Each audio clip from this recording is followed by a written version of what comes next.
Olá, seja bem-vindo mais uma vez à nossa leitura da carta aos Hebreus. Eu entendo que não é uma carta fácil de ser lida, e essa é a razão por que nós estamos gravando esses vídeos exatamente para que nós possamos fazer uma leitura acompanhada. O autor de Hebreus tinha diante de si um grande dilema, porque aquela comunidade a qual ele está escrevendo a sua carta, era uma comunidade que ele amava.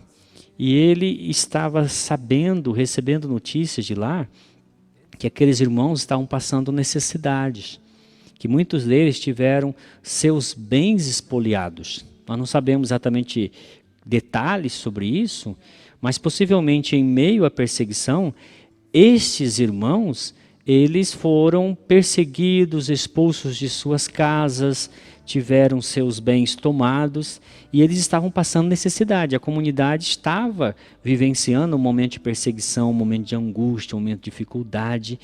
E em meio à comunidade, alguns estavam desejosos de retroceder. Não era toda a comunidade, evidentemente, mas ele toma conhecimento de que algumas pessoas estavam pensando em voltar para o judaísmo, deixar a fé cristã, não seguir mais Jesus Cristo.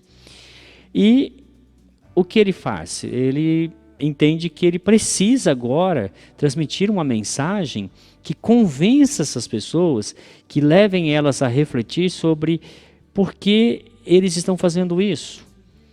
O que, naquelas circunstâncias, seria melhor eles levarem em consideração. E ele apresenta Jesus. Para ele, então, a resposta toda está em Jesus. Você está seguindo Jesus. Para seguir a Jesus, você tem que entender que existe um clamor por exclusividade. Jesus não vai aceitar de você uma fidelidade dividida. Segui-lo e seguir a outros. Um missionário na Índia chegou lá anunciando o Evangelho e começou a apresentar Jesus como Deus. E ele ficou impressionado porque os indianos aceitaram isso tão tranquilamente. E para eles era tão simples, então Jesus Deus.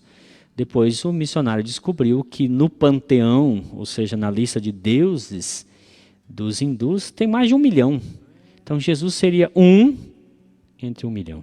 Eles não entenderam o Evangelho. Evidentemente, eles entenderam que Jesus era um entre outros. O Evangelho está dizendo que Jesus é o único caminho. Jesus é o único que pode levar-nos a Deus. É o único que pode resolver o problema do pecado, resolver a questão da condenação eterna. É o único que pode levar o homem a ter a experiência de nascer de novo. E ele é superior em todos os sentidos a todos os seres criados por ser o Criador. Ele é superior aos anjos, ele é superior a Moisés, ele é superior também a Josué. Porque em todos os sentidos, a obra de Cristo é superior à obra de todos estes. E no capítulo 4, no final, ele introduz uma nova questão. Jesus é superior a todos os sacerdotes da ordem de Arão. Arão, que era o irmão mais velho de Moisés, ele foi separado por Deus para o sacerdócio. Moisés tinha em suas mãos a função política. Então Moisés era o líder político. Arão passou a ser o líder máximo no que diz respeito às questões religiosas. E aquela missão de Arão de ser aquele que vai intermediar o povo de Israel e Deus, essa missão dele é uma missão de suma importância em toda a história do Antigo Testamento. Arão foi separado por Deus para mediar, para estar entre Deus e o povo de Israel.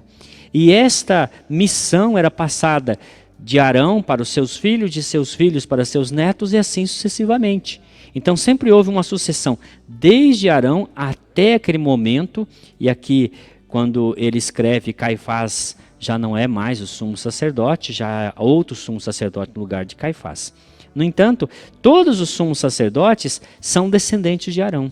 Todos eles têm um vínculo, um antepassado que remete a Arão. E quando o autor de Hebreus vai argumentar que o sacerdócio de Jesus é superior ao sacerdócio araônico, ele tem que introduzir uma nova questão, ou seja, como que Jesus é sumo sacerdote se ele é da tribo de Judá? Ora, os sumos sacerdotes são descendentes de Arão. Os levitas são descendentes da tribo de Levi. Arão também é um levita, mas Jesus não é levita. Jesus não descende de Levi. Então, como que Jesus pode ser sumo sacerdote? Ele então lança a mão de um texto do Antigo Testamento que afirma o Senhor dizendo a respeito do Messias: Tu és meu filho, eu hoje te gerei. E no outro lugar diz: Tu, referindo-se ainda ao Messias, tu és sacerdote para sempre, segundo a ordem de Melquisedeque. E ele aplica essa afirmação de Deus de que Jesus é sumo sacerdote de uma ordem superior à ordem araônica a partir dessa citação. E ele argumenta então que Jesus Cristo, ele é um sumo sacerdote que nos dias de sua carne, da sua encarnação, ofereceu com forte clamor e lágrimas orações e súplicas a quem podia livrar da morte, e tendo sido ouvido por causa da sua piedade, embora sendo filho, aprendeu a obediência pelas coisas que sofreu, e tendo sido aperfeiçoado, tornou-se o autor da salvação eterna para todos que lhe obedecem, tendo sido nomeado por Deus sumo sacerdote, segundo a ordem de Melquisedeque. Neste momento eu não vou explicar muito o que é essa questão da ordem de Melquisedeque, para não ser repetitivo no capítulo 7. Então devo limitar-me aqui em dizer que Jesus Cristo não é da ordem araônica, e que ele apresenta uma nova ordem, a ordem de Melquisedeque, que no capítulo 7 ele vai argumentar com mais detalhes, explicar que a ordem de Melquisedeque é superior à ordem de Arão.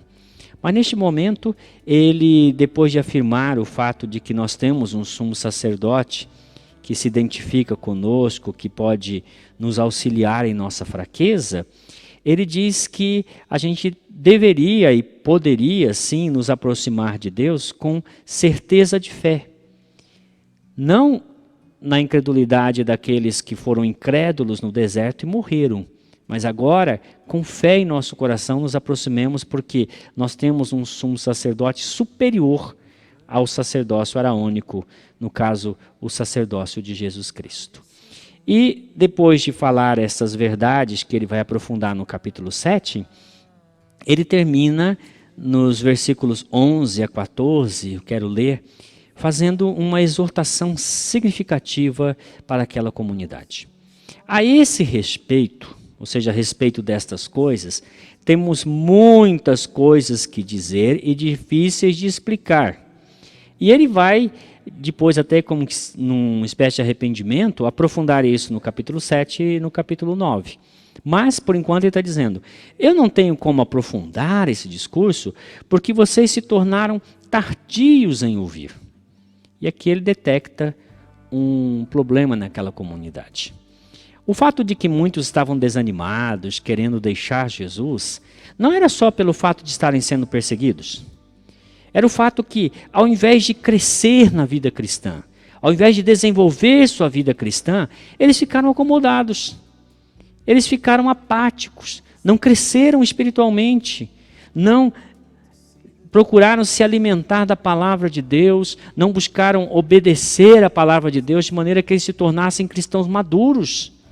Cristãos cuja firmeza espiritual não depende das circunstâncias. Eles estavam abandonando Jesus, não porque Jesus não fosse a melhor opção, não necessariamente porque estavam sofrendo, mas porque eles eram fracos. A fé deles era uma fé frágil, fé infantil. Olha o que ele diz. Pois com efeito, quando deviam ser mestres, atendendo ao tempo decorrido, tendes novamente necessidade que alguém vos ensine de novo quais são os princípios elementares, os oráculos de Deus, e assim vos tornaste como necessitados de leite e não de alimento sólido. Crer em Jesus para a salvação é algo básico, tranquilo, qualquer pessoa pode. Agora, seguir a Jesus como Jesus quer ser seguido é um grande desafio. Bom, nós sabemos que Moisés tirou o povo do Egito, tentou levar para a terra prometida, os rebeldes morreram no deserto. Josué leva esta geração seguinte a entrar na terra prometida. Mas entrar na terra prometida é uma coisa, tomar posse da terra prometida é outra coisa.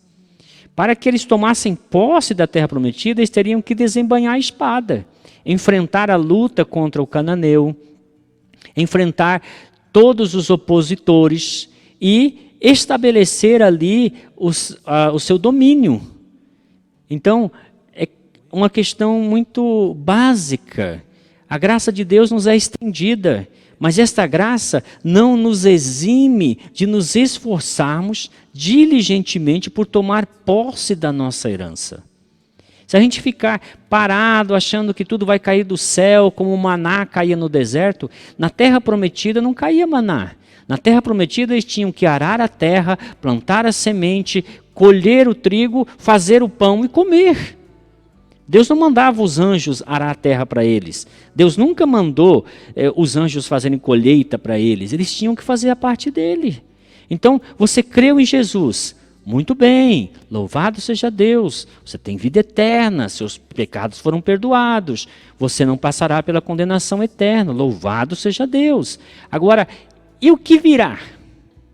E o que vem adiante? E a luta contra o pecado?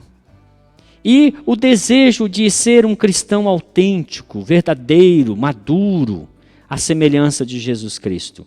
Tudo isso demanda tempo, tudo isso demanda esforço.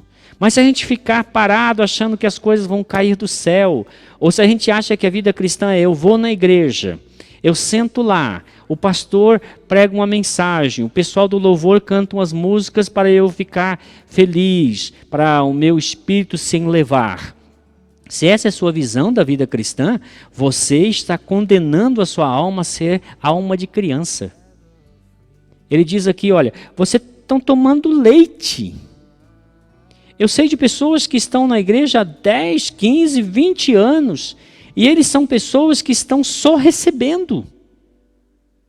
Pelo tempo decorrido, essas pessoas já deveriam estar exercendo função de liderança, já deveriam estar dando, ser um doador, não alguém que vem aqui ou em algum lugar ou vai num grupo para receber. Essa é a mentalidade infantil. Igreja é uma escola, não é um playground. Olha o que ele está dizendo. Todo aquele que se alimenta de leite é inexperiente na palavra da justiça, porque é criança. Mas o alimento sólido é para os adultos, para aqueles que pela prática têm as suas faculdades exercitadas para discernir não somente o bem, mas também o mal. O ideal de Deus é que nós nos tornemos uma comunidade madura. E a comunidade madura entende que os sofrimentos faz parte da caminhada cristã. Oswald Chambers, que é autor do devocional Tudo para Ele, ele dizia assim, se na sua caminhada cristã você não encontrou dificuldades, você pegou a estrada errada. Porque o apóstolo Paulo diz claramente assim, que em nossa caminhada rumo ao reino de Deus, passaremos por tribulações.